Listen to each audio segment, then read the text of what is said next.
Hello out there in video land and hello out there in radio land. My name is Paul Calamere. This is HABSOLUTELY coming to you live from downtown Niagara Falls, Ontario, Canada, in the studios of 4680Q. And I'm here with my co-host, Jean-Louis Filion.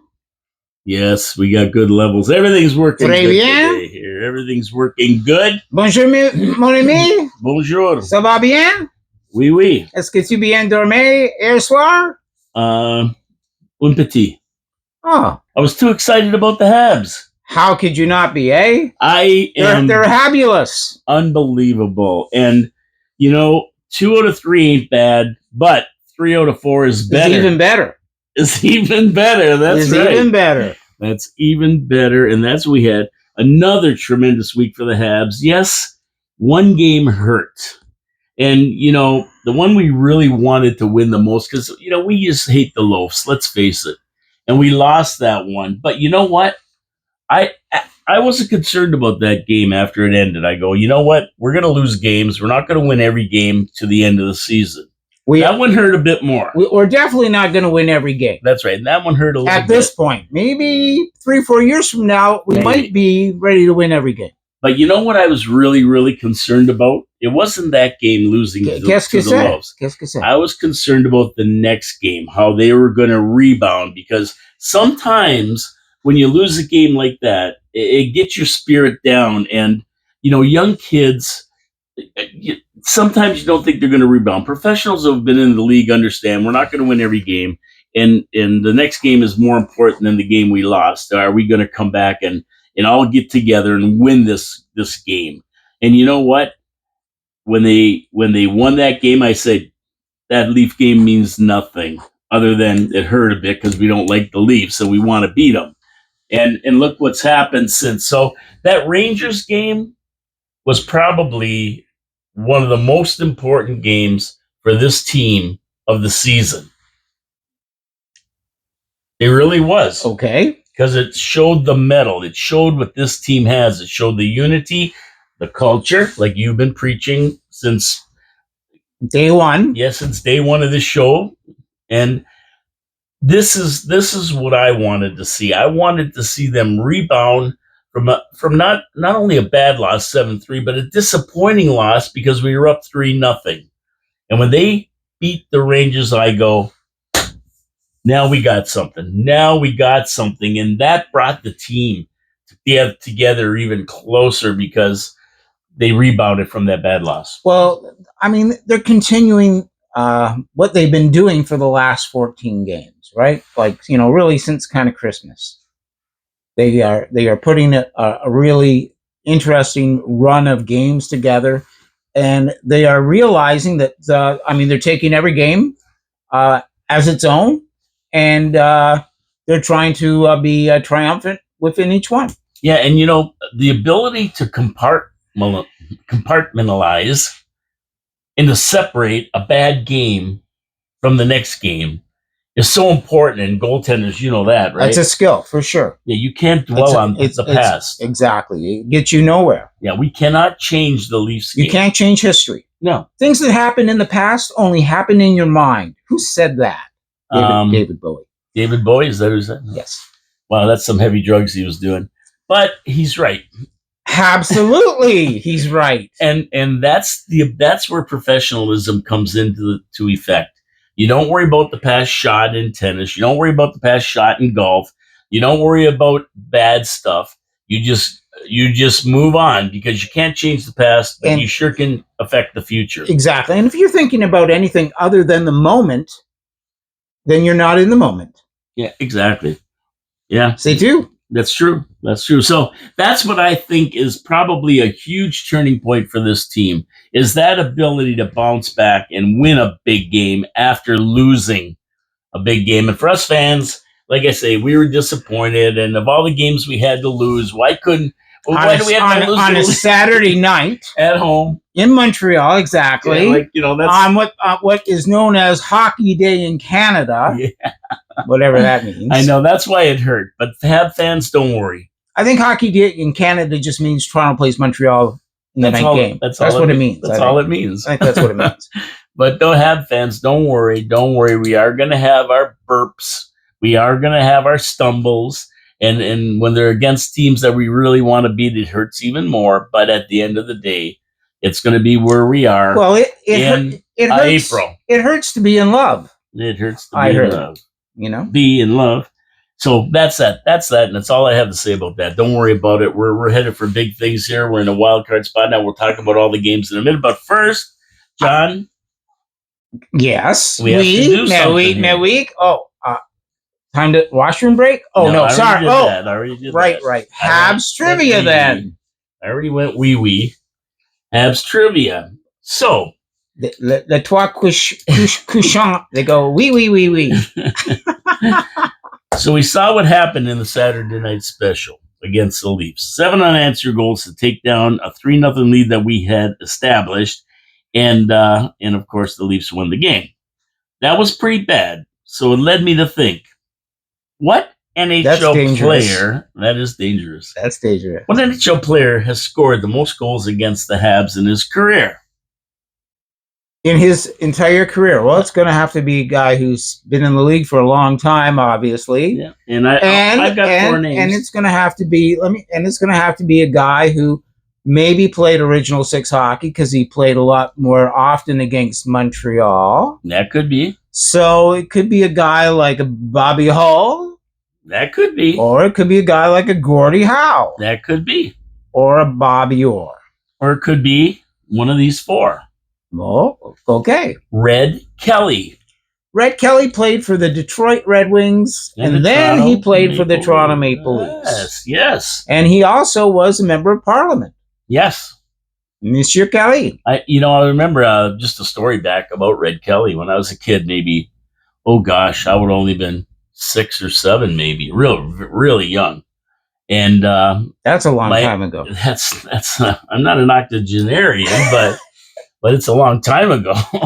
But my uncle said, we have Red Kelly coming to talk at the church. He was coming to Knights of Columbus thing at a church and see my cousin Buzzard, right? The Buzzard. The Buzzard. You know the Buzzard, the infamous right? Buzzard, yes. Yeah. Oh, I know the Buzzard. Well, he was only... Billy Tellerico. He was only like 3 years old. And I was like 6 or 7. He was already following you. Yes. So his father... I said, well, why don't you take Buzzard? And he goes, well, he's a little young. He doesn't know who he thought Red Kelly was a movie. He thought it was a crayon. He thought it was a movie. Right? So he said, you probably enjoy it more. You watch hockey and, you're a Habs fan and Red Kelly's a Leafs fan. And you haven't been to church for a while. Yeah. And, well, I used to go all the time, right? Then I used to go. But come on, so we went and we saw Red Kelly and he gave a speech at the breakfast. It was really, really nice. Oh, well, you got a free breakfast. It's definitely worth going. Yeah. And Red Kelly was a great guy. Oh, for sure. Really, really nice man. He married, I think his wife too was an Olympian skater. Oh, is that right? I believe so. Yeah. So that's my story with Red Kelly. I did meet him when I was a kid, and he was just a guy you looked up to. Like, did you go up to him and say, "Go Habs, go"? Well, of course. C'est bien, oui.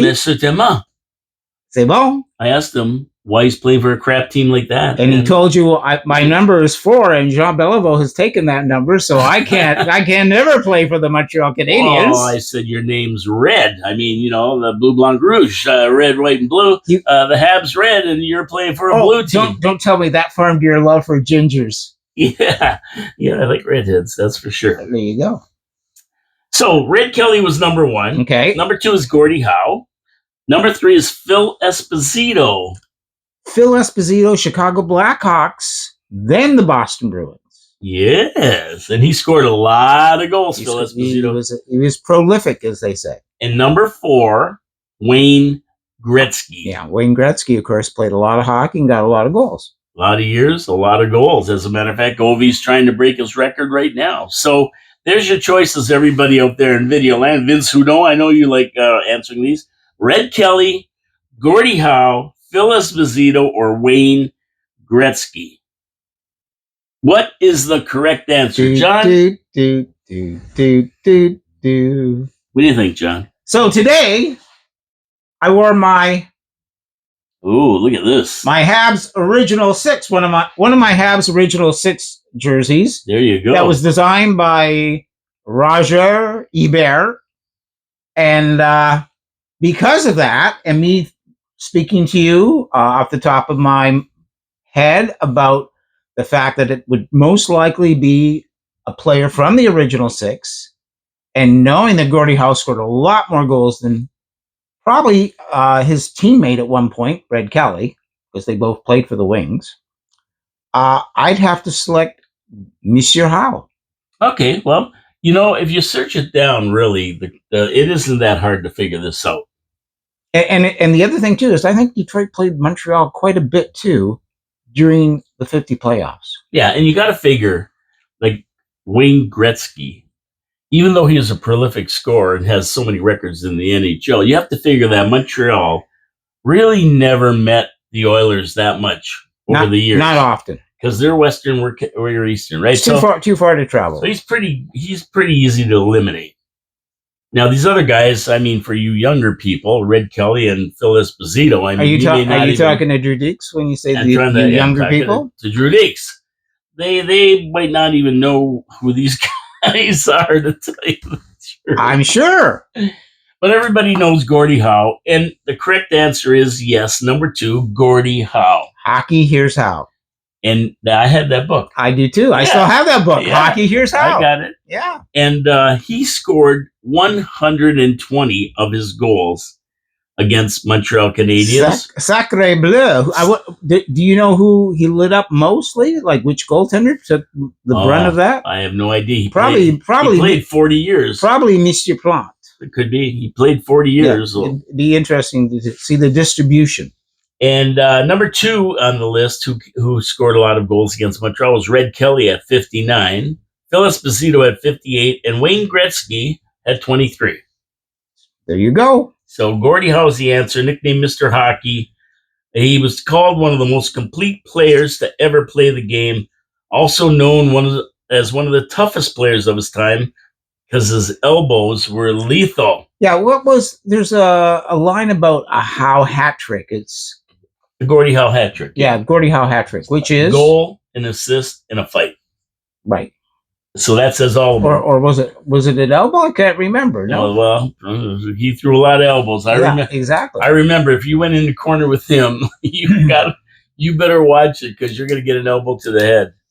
And he knew how to use them. He played 26 years in the NHL, 6 more seasons with the WHA, the World Hockey Association, and eventually he played with his sons. When he retired, he owned most of the NHL records for goals and assists until the great one came along. He had 800. Are you talking the Rocket? Because the Rocket played at the same time. You said the great one, right? Yeah, the great one. Wayne Gretzky. Rocket was the Rocket. Wayne's not the great one, please. He's so overrated. Anyway. Well, they called him that. Well, that was his nickname. They called him a few things in Montreal.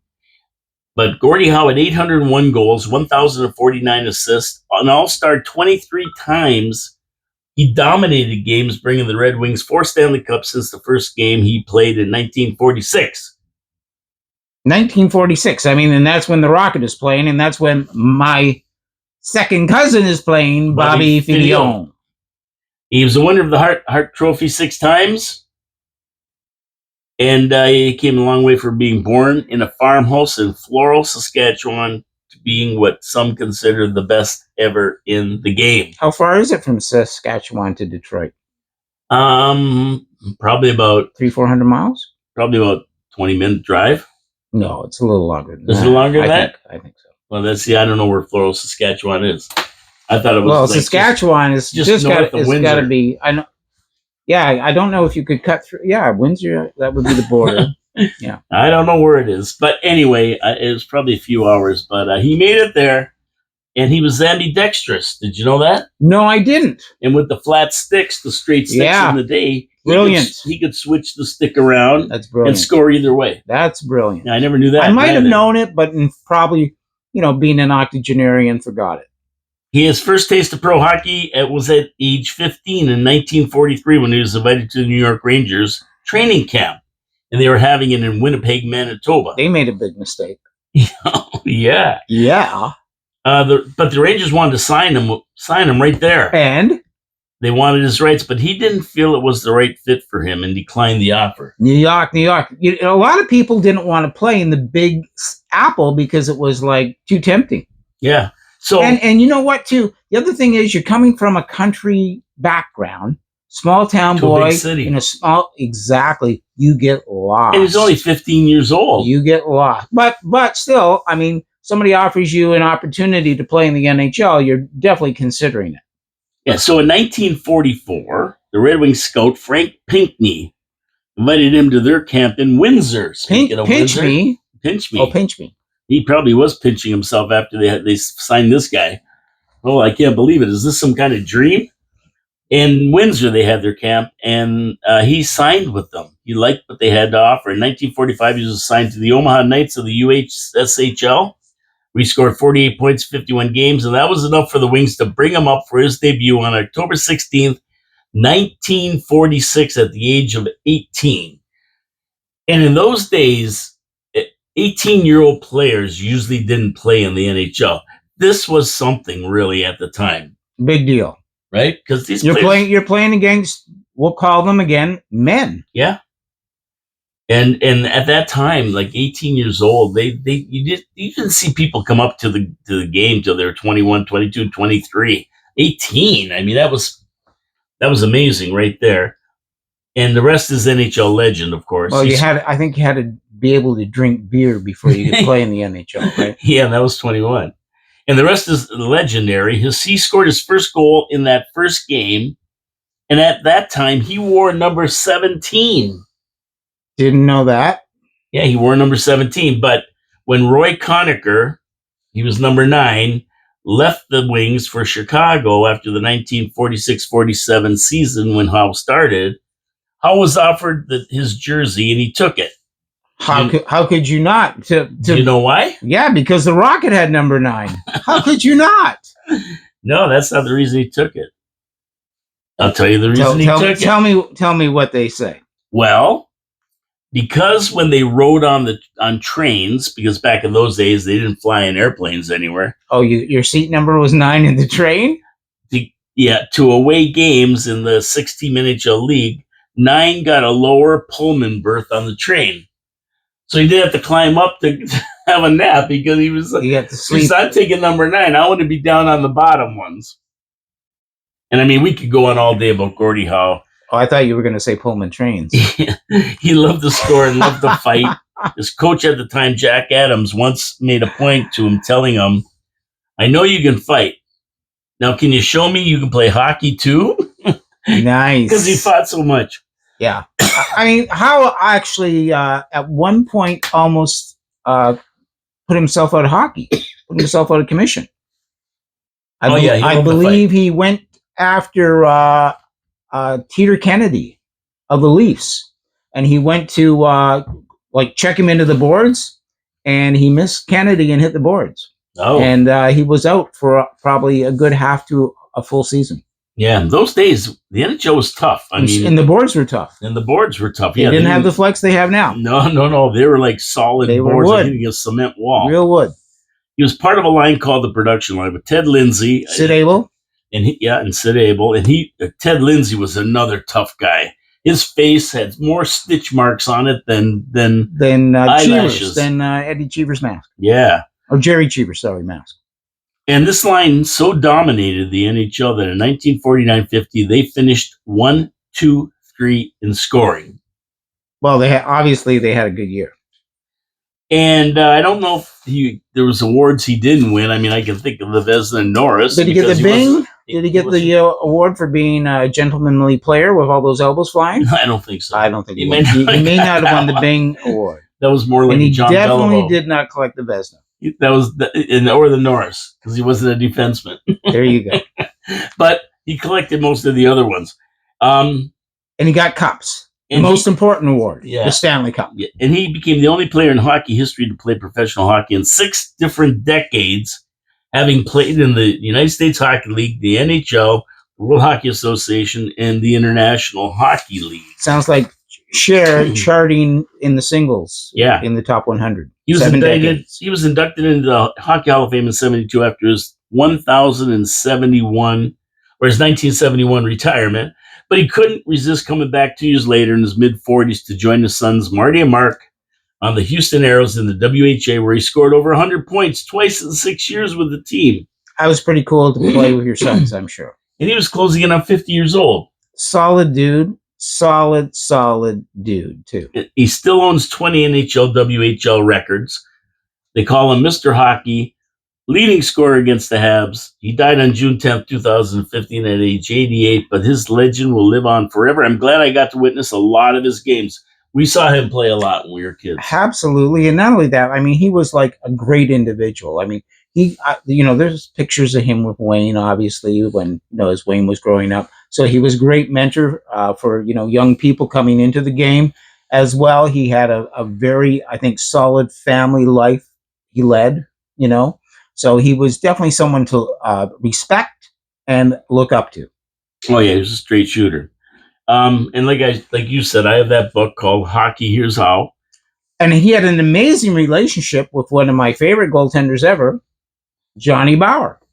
Oh, yeah? Were they good buddies? Off ice, they were great buddies, and they would go fishing in northern Ontario or northern Canada during the summer months.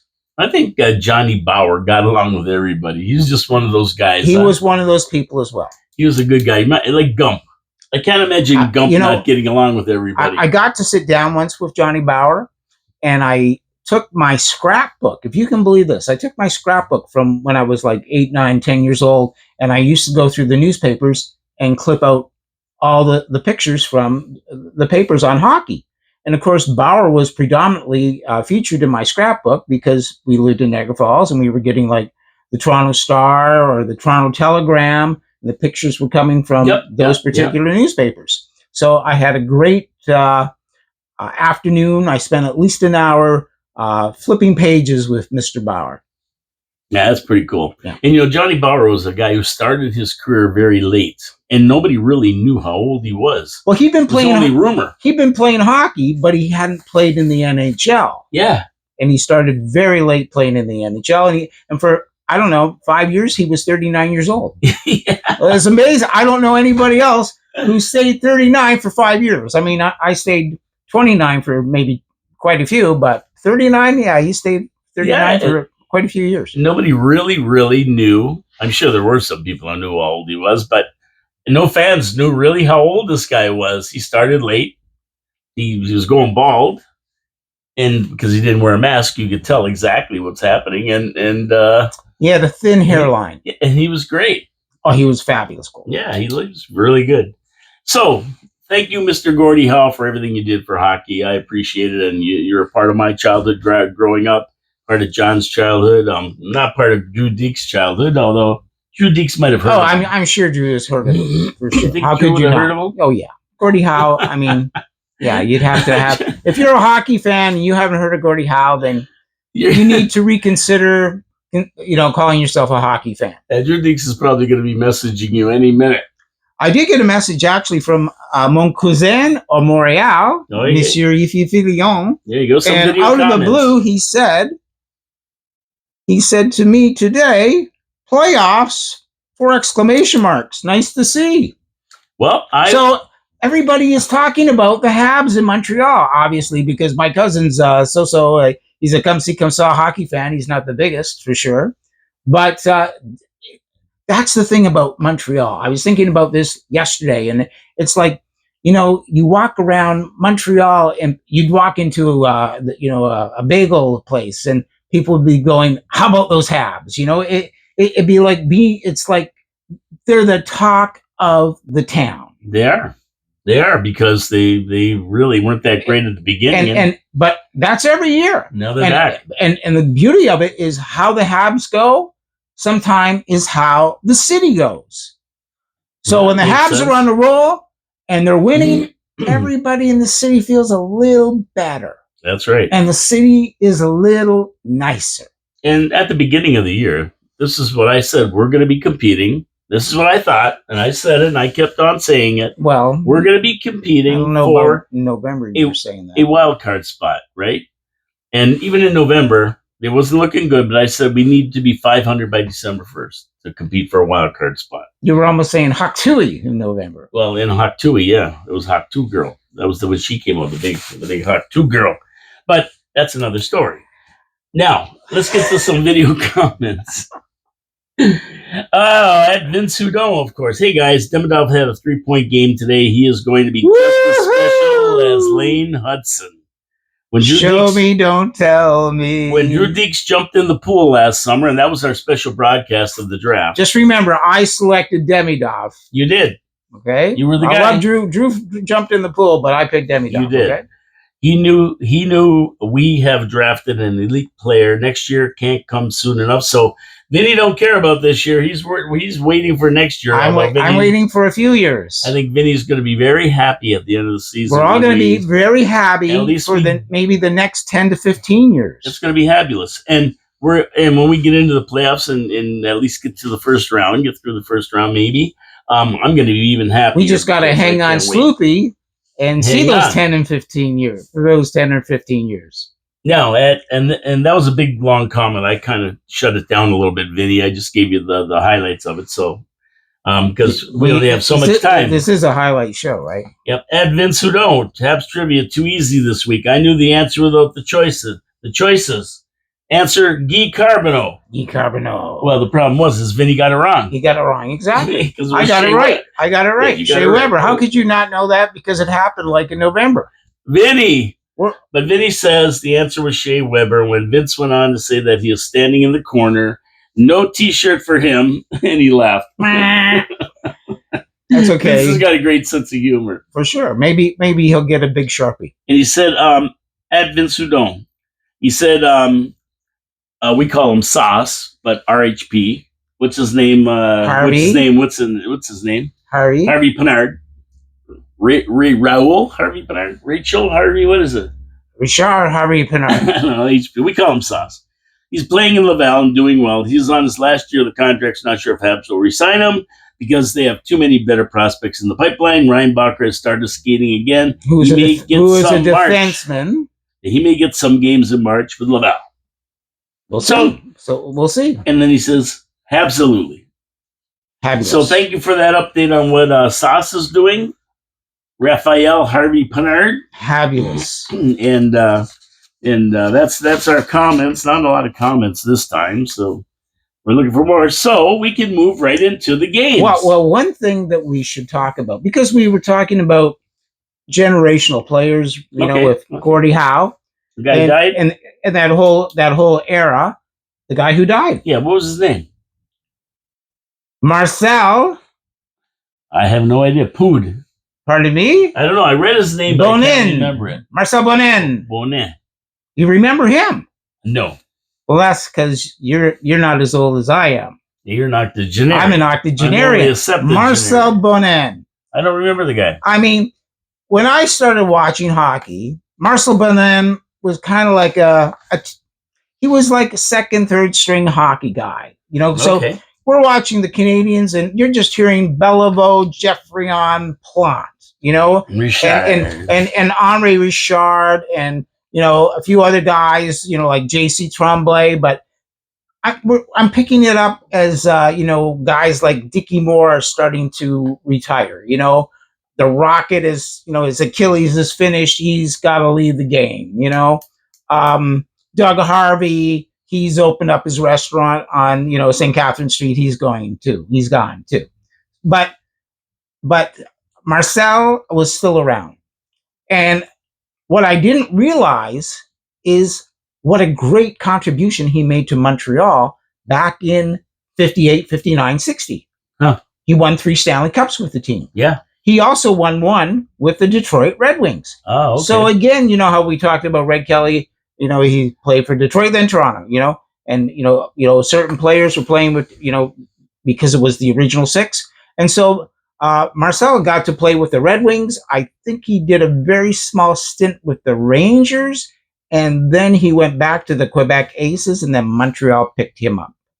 Yeah, he already had a cup. he already had a cup when Montreal grabbed him. He'd won a cup with the Red Wings. With Detroit. So they brought a guy in with some winning experience. Someone who had experienced winning a Stanley Cup. How important that was. Okay, so knew that value. And then Marcel got an opportunity, I think it, and Vinny or anyone out there, correct me if I'm wrong, I think it was in 58 or 59, when Montreal made a run for the Stanley Cup, and two individuals, Jean Beliveau and Maurice the Rocket Richard, only got to play 3 games each of that particular Cup run series. And so Montreal were short 2 big superstars. They'd already won 2 Stanley Cups at that point in their run for 5. But Marcel stepped up his game, and he scored 10 goals in 11 playoff games, and also scored the winning Stanley Cup goal. Amazing. Something I didn't know. I never even heard of the guy. And so you're way ahead of me. And no. And so Marcel also Bonin, he also was I had his hockey cards back in the 60s, and everything else, but I didn't know what a valuable contribution he had made to the team. And so we salute Marcel today for being an excellent player with the Canadiens. They did an interview with Marcel in 2002, 2003 in the Montreal Gazette. And it was like one of those features where they would have like, where are they now? And they went back and they looked for ex-Montreal Canadian players who had lived the glory years and what were they doing now. One of the things that Marcel said in his interview was, we played to have fun and for the fans. And what better thing can it be to have a job, to be employed, where you have fun and you get an opportunity to please people? Yeah, well, they weren't playing for money back then, that's for sure. So that's what Marcel Bonin was all about. He said the other thing that he was so excited about with his team was the fact that they lived together, basically. So at the end of the game, they all would go together. If they decided, let's go to a restaurant, have something to eat, the whole team would go. Let's go have a drink, the whole team would go. So it wasn't like 3 guys went to this place, 4 guys went to that place, 1 guy went over here, kind of like an Austin Matthews thing. They all went out together. And that, again, speaks to the culture of playing with a team. It's like, we're going to fly you into Utah, and you're going to sit down and you're all going to hang out and play cards. They did things together. And so I read this a couple of days ago after Marcel passed, and I thought it reminded me of, again, the attitude and the pursuits that you have to complete to put that culture together to be a team where when you go into the arena, you've got each other's back. And, we see that with Montreal. I mean, absolutely. They're at center ice throwing Yuppie around, having a ball. I mean, the guys, there's not one guy skating off by himself. I mean, they're all together having a laugh, throwing that Yuppie around. I was laughing my head off. What a great team. Last night, when they finished the game and they'd won that game, everybody is standing up on the bench, and they can't wait to congratulate each member on the bench. It's not just like, let's rip out of here. Yeah. It's all about team. There's no I in team. And so I love that. I love Marcel Bonin. And I love his contribution to the Habs glory. Okay, so let's get to the games. Yes. After Marcel, who I never heard of, Bonin. Dallas. We were away. We won 3-1. And I call this a rinse and repeat game. Dobis in, check. Habs ready, check. Slav Armia and Newhook did the honors with Dobies, holding the fort in a 60-minute best of the season performance. Check. We're saying that a lot these days, best of the season performance. I thought you were saying check. Well, I said check a lot too. Pass the check to Caulfield. He's got the money. Dallas led the scoring with less than 4 minutes into the game, but the Habs battled back for the well-deserved win. That's all I got to say about that game. I mean, I've seen Slavkovsky, Newhook, Armia got an empty net, I believe. Yeah, there you go. Okay. Yeah. Exactly. Great to see Slav get a goal. Yep. Great to see Newhook get a goal. And I saw it last night. They're getting more of these guys. And, just to that point, a lot of people say, when they see the Habs, they won 13 of the last 17 games or something like that. And, my thing when I see a team performing like this in January is I'm going, these guys are peaking way too early. We want to see this kind of play in March and April and May when they start winning like this. And, usually I would say that, but I'm not saying that about the Habs. And it's not because I'm a Habs fan. It's because I truly believe, like you said, that a lot of these guys have not reached their top ceiling. Yet. They haven't reached the top. They haven't reached the ceiling. They haven't reached the pinnacle. Their potential. They haven't. And so now we're seeing them start to step up that stairway to heaven, where they're going to reach that pinnacle. They're going to reach the top. And it's happening game by game, if you notice, because it's always somebody else who sneaks that goal in to make it their 11th of the season, like a guy like Evans, Gallagher, or Slav, or Gallagher, or Newhook, or Armia, or even Dvorak. Even Dvorak. Like there's somebody who just elevates their game. Like we expect from Suzuki, Caulfield, CC, Laine, right? We expect assists from Hudson. I mean, but there's these other guys who are starting to play up to their potential, like Kirby Doc and Alex Newhook. And this is why I don't think this team is peaking right now. I think they are just going through the natural progression of experience and getting better until they reach the best that they can be. Yeah, the team is growing. It's growing. Okay, it's organically growing, and that's what MSL has done. He's developed this team organically. I think the other important thing is that they're starting to get a taste of knowing what it's like to win. Exactly. So once you start to enjoy success, you don't want to not be successful. And so you will start to do things to make sure you are successful. And those are habits in many cases. And so Montreal is creating this whole movement of winning habits. And, it also becomes apparent to the players that because we're down a goal or two doesn't mean we're out of the game. Last year, they put their tail between their legs and that would be it. And then they get smoked.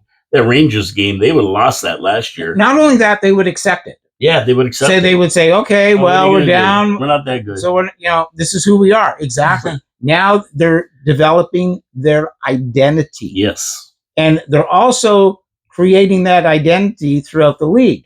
There's a lot of people who are starting to scratch their heads going, what is going on in Montreal? Yeah, first it was, the guys got lucky. They won a couple, big deal. Now they're going, are these guys for real? And the players are going, oh yeah, we're for real. So it's a whole different attitude. So we move over to the Loafs game. We lost 7-3 with a 3-0 lead. A weird game to say the least, but I wouldn't expect anything less from the Habs-Leafs game.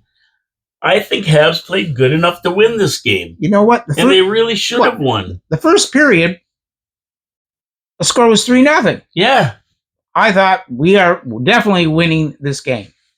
And then I felt during the second period, as it started to slip away, the Habs just weren't skating like I was used to them, or I believe that they could. And I think Wall had a career game as well. Montreal had 35 shots on him. It's not like they let up.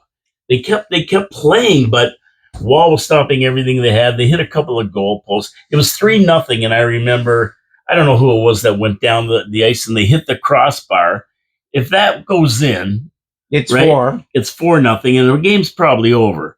So that right there kind of thing. And then what's his name came down, Robertson or somebody came down and scored, and it made it 3-1. But that goal goes in, it could have changed the game. And Leafs turned it around. Floodgates opened on Sammy. He didn't have the best game of his career. Wall did. Wall had a career game. I think the game was, Toronto's going to have good scoring opportunities. They have some pretty big guns. They got a good offense. Okay, they have some big guns. But here's what I will say, and I don't want to really jump, but the game that we played last night against Tampa Bay was a lot like that game against Toronto. It was. Except a lot of things went our way last night. So Monty had a super game last night. He did. He played great. So all the goals that he let in against the Leafs, he kept out against Tampa Bay because he was by himself on 3 or 4 scoring opportunities. It was just Monty and the puck. Yeah. And nobody else. But so he shined last night. And that's why I say, like, we didn't play that bad against the Leafs. I mean, it hurt to lose to them, but we didn't play that bad. And that's why I said my next game, the Rangers game, was the one that mattered more to me. After the loss, I wasn't even upset or anything. I go, well, crap happens. What are you going to do? But I was more interested in what was going to happen the next night, because that right there, if they lose that game, could start some kind of a little skid here. But they didn't. That's important. That was I thought the New York game, we played very well. We played excellent. We came back 4 times, tied it up, and then won it. What a beautiful goal in overtime. What a beautiful goal by Lonnie. And he got the pass. And heads up on Gooley. Yeah, and he got the beautiful pass. I mean, seriously, this was fantastic. Beautiful pass from Jake Evans to hammer the winner home. Was it Evans? I think it was Evans. I thought it was Gooley. Was it? Could be. Look it up. I will. I thought it was Evans. I thought I looked it up and it was Evans. But either way, the pass was beautiful. I think it was Evans. John's going to look it up. But this could have been the biggest game of the season. It was Evans and Gooley. So Evans gave it to Gooley, and then Gooley was coming down the left side and then put it on Patrick's stick. There you go. So it was from Gooley and then from Evans. So we're... The goalie. I wish he was the goalie. I'd like to call him again, the goalie. Very good game. Yes. But I want to go back to your point real quick before I forget, because of the octogenarian, is the fact that I don't think we played, what did you say about the Leaf game? You thought we played I thought we played good enough to win. Yeah, I think we didn't play a good game. I thought we played an okay game. And I thought last night we played an okay game. But like I say, things fell our way. Yeah, and what that says to me is that this team still has a lot of things to improve on. And defensively, we really need to shore up on a few areas. Well, I mean, that game, like, we were leading 3-0. They went down. They had 35 shots, and a lot of them were good shots. And Wall made a couple of saves that were just out of this world. The puck's right there, and Habs couldn't get to it, or Wall stopped it. But that game could have went different. Let me put it that way. Exactly. But and what we have to do is, we've been relying on our goaltenders. Our goaltenders have been brilliant, but they're not always going to be that brilliant. And so we can't. You know what? It's one thing when you get beat because you're playing 5-on-4, you're handcuffed, whatever. It's one thing when they get a good shot opportunity and it goes in. But it's another thing when we give them good shot opportunities consistently and they take advantage of them. And that's what we have to, that's one of the areas that we still have to work on. And that area will become more apparent as competition increases in its level of intensity as we get closer in April. Exactly. It's going to get tougher as we get closer to the playoffs. Now, I would be remiss if I did not mention Dobis. His numbers don't reflect the game he played and making stops at critical times in the game. This is what's important with these goalies. Montembeault did it last night. Exactly. Dobis made 2 saves in overtime. Unfriggin' believable. I totally concur. Exactly at the right time. The glove save? Unbelievable. I totally concur. And that's what gave us the chance to win it. And it's not only saves from goalies. It's timely saves. Times when a goal would turn the game around. Right? So I gotta say that they were 2 phenomenal saves. He played a great game. Not as great. He had 4 goals on him. Not as great as I've seen him, but when the chips were down and we needed those saves to win the game, he was there. He was there. He was there. He gave us the opportunity to come away with the 2 points. That's right. And this is his 5th win. And and that's part of what we've changed this year with the winning strategy, the winning habit is like we're not settling for a point We're settling for the win now in overtime. Yeah, and look who shows up. Look who shows up. Deeks? No, I'm looking. Look who shows up to score goals when we're down a goal. Gallagher, Brendan Gallagher, Susie, our captain, and Dvorak. We're down a goal. Gallagher scores. We're down another goal. Slav scores. We're down another goal. Susie scores. We're down another goal. Dvorak ties it up. And see, this is the kind of thing that we didn't see last year. We're getting scoring from all the lines. That's right. It's fabulous. It's fabulous. It's fabulous. Multiple players. And it's big distribution. And Laine tied it all up. Won the game. And Dobish made 2 unbelievable stuff. I mean, everybody's contributing. And Laine is playing 3-on-3 hockey in overtime. Yeah. That's a big deal for him. And we move on to the Tampa game. We got to get going here. We move on to the Tampa game. Another game the Habs got down by 2, but it didn't matter. The resilient group clawed their way back into the game. Jake Evans scored a beauty at the 18-minute mark of the third to put the game away. Sammy turned in a great game, making key saves at the right time. So important for the win. And here we go. Who scored the goals? Slav and Newhook. There's guys stepping up every game. There's different guys stepping up to win these games for us. And I love to see that. Right. And these goals too. I mean, like, on the Evans goal, it's Armia and Carrier, and, on the Slavkovsky goal, it's Laine and Hudson. And on the Newhook goal, it's Laine. Yeah. Yeah. It's then the power play was 1 of 2. So it's 50% in that game. We're 50-50 with the face-offs in that game as well. Those all make big differences. Everything is important. Yeah, and so that's what we're seeing from these guys, and that's why I say, did we reach our peak too soon? Have we peaked too soon? No. I don't think so, because everybody is just bringing their game to where we expected it to be from the beginning. We are just discovering what our team can be, and our team still has a lot of opportunity of growth, because there are going to be players that move in and move out. Like Beck? Like Owen Beck. And my biggest thing with Owen Beck is I'm glad to see Owen Beck up with the team. I'd like to see him getting a few more minutes. I want to make sure, and obviously MSL has a bigger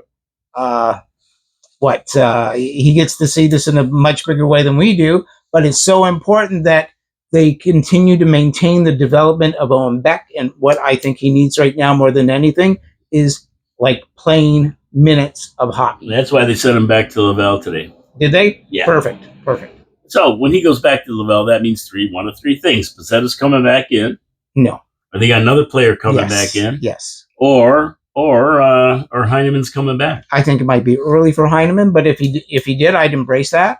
But I'd love to see somebody else like Joshua Waugh come back and play from Laval. Yep. So we don't know. We'll find out. Because it's important for Beck's development to continue.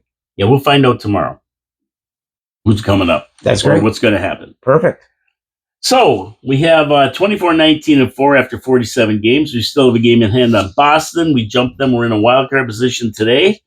We're right in the mix at this point. We are the hottest band in the land right now. Winning 13 of our last 17. So, Habs are looking good. And I even looked at their... They're tabulous. Yeah, they're tabulous.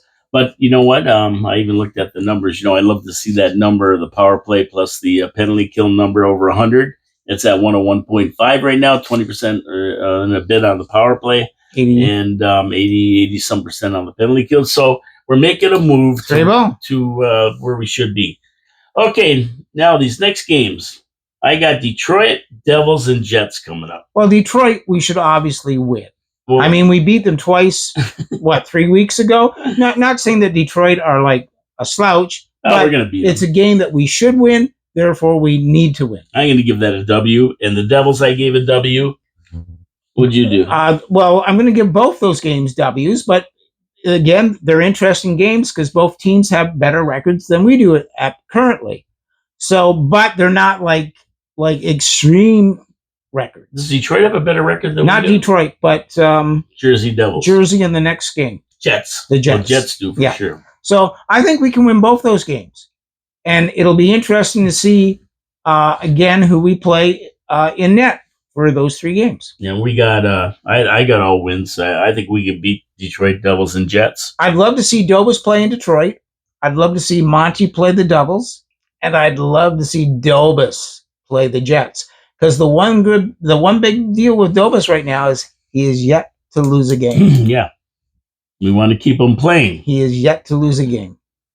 I think the Jets game, though, that's going to be the toughest of the 3. And I think you might see it could be a tie, an overtime game or something like that. I think it's going to be very, very close. Is that in Winnipeg or is that in... It's in Montreal. Montreal. It's a home game. Excellent.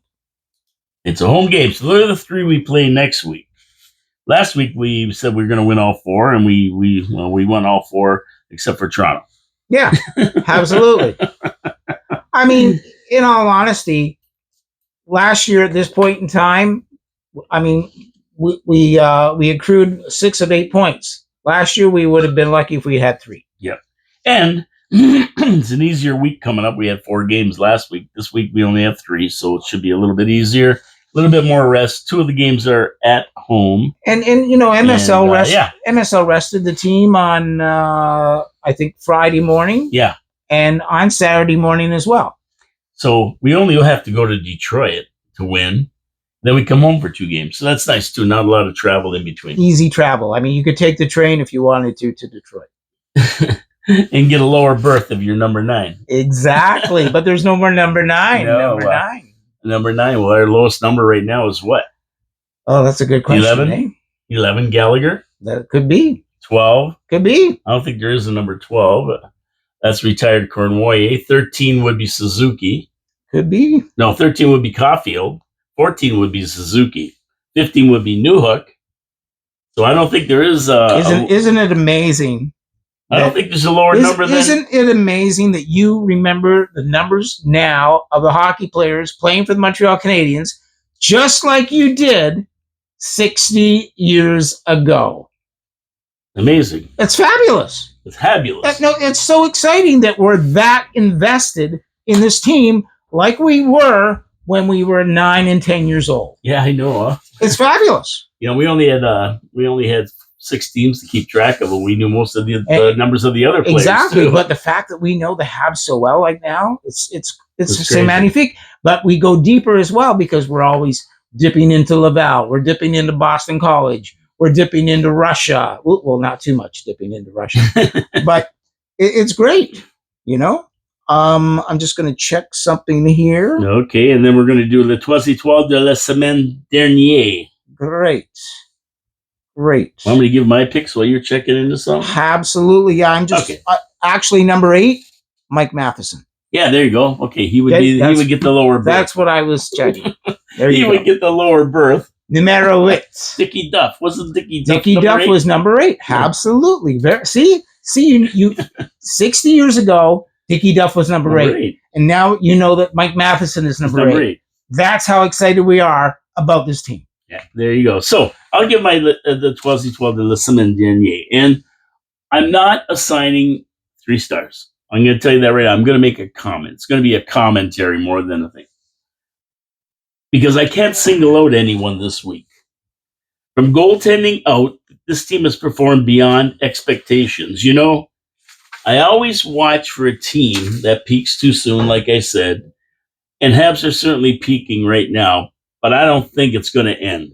And I just said that a minute ago. I think the team hasn't reached the ceiling. We've been talking about potential for years now, right? We always talk about potential. Look at the guys we're drafting. Wait till they really get going. They haven't hit their ceiling yet. And now we're seeing them do that. We've been talking about this potential. Now we're seeing it. And these players have a few seasons under their belt. I believe they're finding their games now starting to live up to their billing. Doc, Newhook, Slav, they're all really starting to find their game. Liney will be important down the stretch. Our mixed numbers for PP and PK are sitting at a 101.5, 20 points higher than they were last year. Our goaltending is playing sharp and steady as a tandem.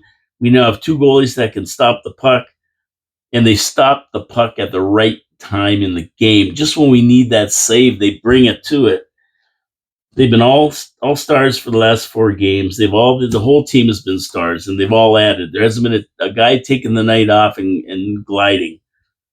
And like I say, a big welcome for the 2 games to Owen Beck. I just read he went down today, but I think he's going to be part of something as we move forward. And that's my Toise Étoile. It's basically a team effort, and they've all been donating to the cause, and they've all been giving, and we're seeing some tremendous hockey with a never give up attitude, and I love it.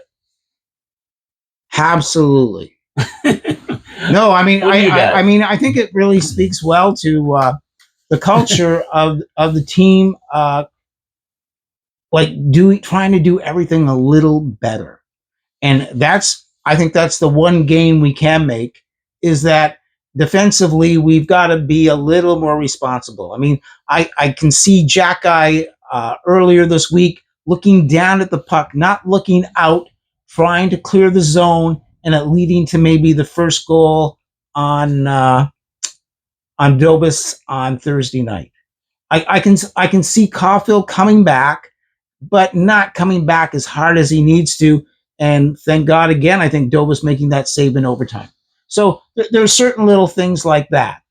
As far as the team goes as well, I'm now seeing certain players really come into their own. And it's having that patience for them to develop and reach part of their ceiling. Maybe they're in a different room now and they're going to a different ceiling. And so my first star is Slafkovsky, because he's gotten everyone's attention over the last 4 games because I think put the puck in the net 3 times. But Slafkovsky does so much more that impresses me, and that's in setting up plays. When I was watching the game the other night with a good friend of mine, and she remarked, she said, Slafkovsky, what's he doing? And I said, Slafkovsky is doing exactly what he's supposed to be doing. He brought the puck over the blue line and he waited. He kind of froze the puck. He controlled it and he waited till the rest of the team got in position. And then he started the play, which led to a power play goal. That's smart. That's brilliant. But, people are saying, oh, well, shoot the puck, shoot. No. Slafkovsky is so in control now that he has a vision of what should happen as far as the play go and what's going to happen organically. And he's not pushing the puck when he knows the opportunity is for the rest of the team to get in position and then control the puck, keep possession until they score a goal. Yeah, and I noticed he's using his size a little bit more now. He's playing bigger than he did when he first got to the team. He's learning. He's being aggressive, going into, he's going along the wall. He's digging it out of the corners. He's not afraid to get dirty, something that you didn't see Slab do maybe 2 years ago. And so I see that growth kind of in a way of a different ceiling that people are looking for. Okay? Absolutely. And then my second star speaks to the same area, is a guy named Alex Newhook. Again, Newhook has got 3 goals recently, I think, in the last 4 games. And Newhook is contributing in a big way, goal production. But Newhook has been going to that net. Newhook has been setting up people with assists. Newhook has been playing hard. He knows, he's been playing position. He doesn't stop. He doesn't give up.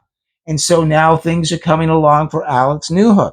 Yeah, I've noticed he's got a lot of speed. And so I love that, And again, it speaks to, we've got a guy named Denny Savard who won a Stanley Cup. And that's the kind of guy we need on the team, who is letting these guys know that what it takes to win a Stanley Cup. He can actually mentor them in that respect. That's great for guys like Newhook and CC and everybody else. And Newhook as well is saying, this is how I can contribute to the team. We're seeing that, again, he's one of those group of players that we said, you know what, you were taken second overall at one point by another team, 6 or 7 drafts ago. We believe in you. We think you can play hockey. You want to play hockey? Come join us. Be on our hockey team. Be a part of our group. Yep. Play together. And my third star is Dobus and Montembeault. because again, these guys are playing amazing hockey. They're trying their best. Like I say, Monty played basically, I think, the same game that he played on Saturday night that he played last night, but the pucks went his way. He had an exceptional game. If, as a team collectively, we start to control those shooting opportunities and cut down on those great shooting opportunities that we're giving our opponents, we'll see even more dramatic increases in success. Yeah, and I just love the way that they make that stop when we need it most. I mean, that's one of the things that, it just when, you just need a couple stops to make a difference in the game, and the puck goes in the net, then everybody goes, oh, jeez. And you know what? It'll be easier for us to do that frequently if there's less shooting attempts by the other team. Yeah. And I mean great shooting attempts, not just shots on goal, but fabulous shooting attempts that we're giving away. Yeah, scoring chances. Yes. Yeah, so I agree. I agree with your picks. I mean, we've just been seeing some great hockey from our team. Never give up attitude, resilience, persistence, everything that you want from a team we're seeing right now. It's so entertaining, and like you say, we can play from behind, and that is so important. Team developing a culture of playing from behind, having confidence when you're down. And there's one game you're going to remember, is that New York Rangers game after we got beat 7-3. The team didn't give up. They didn't put their tail between their legs. They just came out, forgot about it, and said, it's over. Now we're going to go get the Rangers. And they did. It was a big win. Come back 4 times. Win in overtime for the 2 points. If you don't get confidence out of that game, you never will. And, one of the things I love now, too, is the demonstration that goes on behind the scene. So MSL is, as soon as that game is over, he's running through the runway, and he's getting behind the scene so that every player that comes off the ice, we don't see, but he's congratulating each and every one of them personally. It's amazing. That's big. It's amazing what's going on right now. Anyway, we got to get out of here. We do? Anything else you want to say? No. We're done? C'est magnifique. C'est une bonne semaine. So what we got to do is we got to thank all our viewers. Merci beaucoup. We thank all the people who comment very, very much. Thank you very much. We really appreciate you and your comments. Get your friends to subscribe. Subscribe to the channel. It costs nothing. Give us your comments. Thumbs up, thumbs down. We don't care. Correct us if we're wrong. We love to be corrected. Look at Vinny. He got us there a couple times. In fact, get out on your, get your couch out, invite your friends over, sit down and watch a game together collectively. I mean, we're seeing something amazing in the making. Yeah, dynasty, maybe. Maybe. My name is Paul K. Lemire. Je suis Jean-Louis Filion.